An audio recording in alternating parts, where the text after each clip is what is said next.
The book's press release says it will take readers immediately back to one of the most searing images of the 20th century. Two young boys, two princes walking behind their mother's coffin. As the world watched in sorrow and horror, billions wondered what the princes must be thinking and feeling. You always believed Prince Harry was going to push ahead with the publication of this book. To hell with the mourning period, to hell with the consequence on the royal family, and here we see it. It's a case of the boy who cried wolf.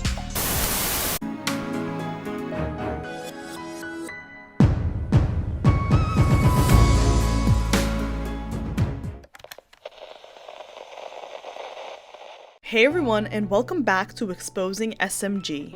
Prince Harry has finally released the title and release date of his upcoming tell-all book, and it's as dramatic as everyone thought it would be. Spare, set to be released on January 10, 2023. I don't want to judge too much before reading it, but this already sets the tone for the route he's going. Judging by the title Spare, we can probably expect comparisons between him and the heir, aka Prince William. Right off the bat, it feels like Harry wants to capitalize on those that don't know much about royal life and traditions, so by him already branding himself as the spare of the family, as if that's by choice when it's a centuries-long protocol, doesn't sit right with me. Some people are also saying that this is a very empowering move that Harry is taking because he's owning the word he's been called most of his life. I mean, technically he hasn't been considered a spare for nearly a decade because Prince William's kids are now in the line of succession before him, and even then, choosing that title already tells me that this is going to be a self-victimizing party for Harry and his little wife who has turned him into this insufferable PR-playing Hollywood machine. And I know a PR-playing Hollywood machine when I see one, considering I've talked about celebrities for nearly a decade on my blog. We can now see how Harry is priming this release mainly for the American public and those that don't know how monarchies work. And it feels like he's playing dirty because we've already exposed him so many times for the half-truths and full-blown lies he tells in public. It almost feels like he's taking advantage of people who don't know much about royal life. He wants to capitalize off of that as opposed to making a name for himself away from trashing his family. Another thing, they are trying to reheat old tea with this book. Reheating old tea is a phrase I coined together to describe when a celebrity takes an old story that was already used or published and spins it in a way like it's new information with a new narrative. One of the ways they're promoting Spare is by saying that he's finally going to tell us how he felt walking behind his mother's coffin as a child. However, this was something already exposed many years ago. Royal biographer Angela Levin writes on Twitter, "Just to set the record straight, I interviewed Harry in 2017 for Newsweek, and he told me then how he felt about walking behind his mother's coffin. It went global, but it was my scoop." And look, I am gonna play devil's advocate here and try to be fair because at the end of the day, one can argue that Harry wants to tell his side of the story, right? Then let him tell it. But it's problematic when his side has always been exposed for lies and as him being spiteful. In one of my recent videos, I spoke about how Harry went to some event to ramble about God knows what, and there he couldn't help but throw shade at the horrible institution he was brought up in. Oh no, Harry had to tell us that he's never heard of therapy and coaching in the years he spent as a working royal, only for him to get exposed to starting up a mental health organization alongside the Prince and Princess of Wales, William and Catherine. So why should we believe you, Harry, when you have taken on the role of a professional victim just like Meghan Markle?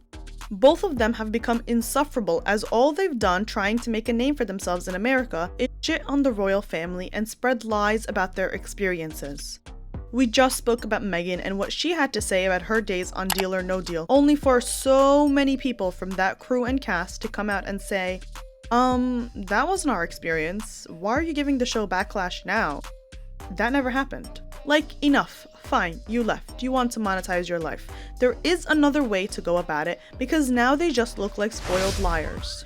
Speaking of spoiled liars, Harry, why would anyone want to read your book about your tragic life growing up as a prince, especially when it's set to come out in the winter, when many in his home country will be dealing with the energy winter crisis? And that's the thing with Harry. He's very tone deaf. His grandmother passed less than 2 months ago and he's already ready to go back to trashing his family.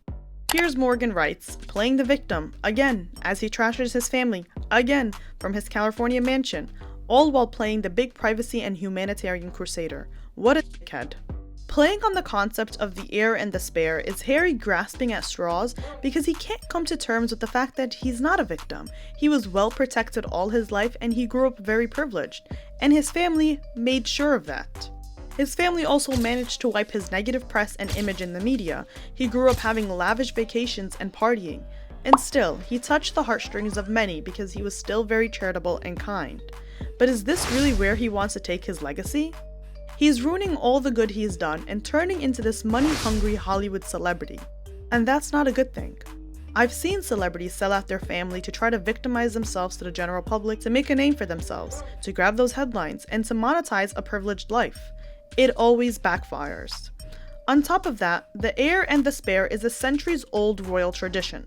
Royals in the past have gone through 30 times worse than what Harry has gone through. And what is the bad that he's gone through exactly? His family not bending royal protocol to fit the standards of his wife who's a wannabe A-list Hollywood celebrity? The concept of heir and spare can be dated all the way back to the 12th century, when the concept of primogeniture, which is succession to the first son, was first established. Before this, all the sons of the monarch were considered heirs. So it's not like this is something new put in effect because his family's out to get him and Meghan, like their narrative claims. The role serves as a reserve monarch, who must be prepared to become heir to the throne at a moment's notice, if necessary, at least until the current heir produces their own children. And sure, I'll try to sympathize with Harry because maybe he felt overlooked being William's little brother. But he gave the impression that he didn't want the job of being the future king in the first place. During his sit-down interview with Oprah in March 2021, he said, "My brother can't leave that system, but I have. My father and my brother, they are trapped. They don't get to leave, and I have huge compassion for that." So, are you backtracking on your words? Should we now feel bad for you because in your own words, you aren't trapped and can leave the system that oppressed you for so long? Like, I don't get it. Does he want us to feel bad for him for being the spare or not? And it's fine if he wants to reclaim his own power of being the spare and own the word. But I just know that he's gonna use this as another reason to complain about how hard life is as a working royal and how people are just so mean and the British press is so rude. And again, it's a story coming from a privileged man. And in this day and time where the whole world is struggling with mental health and financial situations, nobody wants to hear from a prince who grew up with all the help in the world. And I feel like this is the reason why he always wants to bring his mother's death into it. It makes people sympathize with him, and it makes that nostalgia creep in, and it makes people picture Harry as a broken little boy. And while I feel for him, I really do.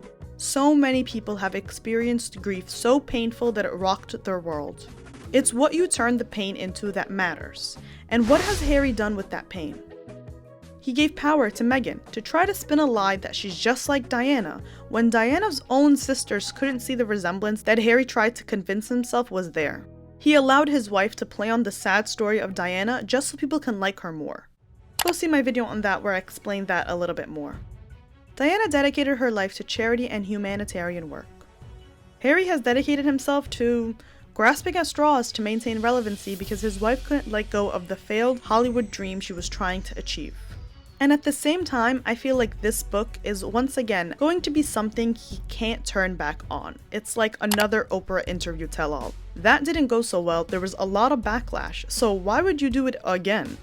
And this is going to permanently ruin the relationships he's had with his family even more. Doesn't he feel bad for what he's doing to Prince William? And it's sad to see what happened to their relationship. They were so close. He was really close to Kate. And now it's just like, nothing is there. And is it all worth it?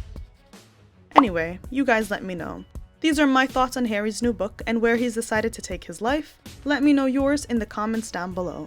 Of course, I will be covering this book when I get my hands on it, so be sure to be subscribed so you don't miss out on that.